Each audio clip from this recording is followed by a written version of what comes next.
let's talk about water management, which is one of your very top priorities as a homeowner, because water is the enemy of your home's structure, particularly the concrete of your foundation.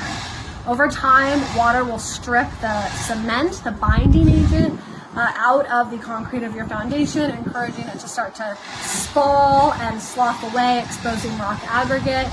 And consistent moisture around the perimeter of a structure encourages movement, what we call rotation, tipping of the foundation, cracking, and then settlement at the interior, which causes sticky doors and windows, the walls to kick out, compromising the structural integrity of the home.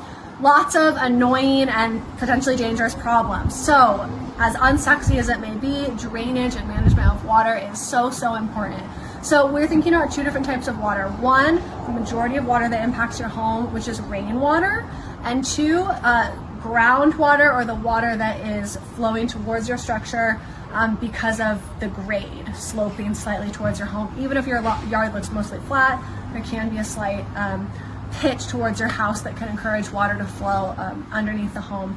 So there's two different types of very key drainage systems here that I want to talk about.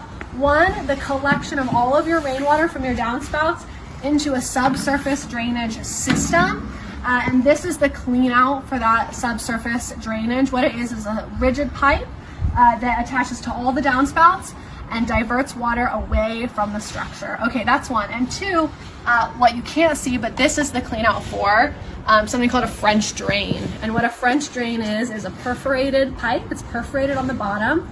It runs often in a U shape around the perimeter of your home, empties water out away from the home, and it collects both water, groundwater that percolates up, and water that flows towards the home when the grade is pitched towards the house. So these two methods combined can alleviate a ton of drainage issues.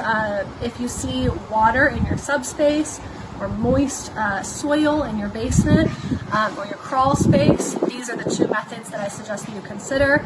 And I suggest that you employ these methods piecemeal, meaning first winter in your new home, after you observe moisture, add flexible extenders to the bottom of your downspouts. Not very attractive, but pretty cheap, and will tell you if the issue is coming from rainwater. If that alleviates it, then it might be time to invest in a subsurface drainage system. If not, or only partially alleviates it, then start talking about a French drain, and then other solutions like a sump pump and so on, which I can talk about in other videos. So anyway, all that to say, drainage is very important, and actually once you learn more about it, you'll realize it's very fun and exciting. So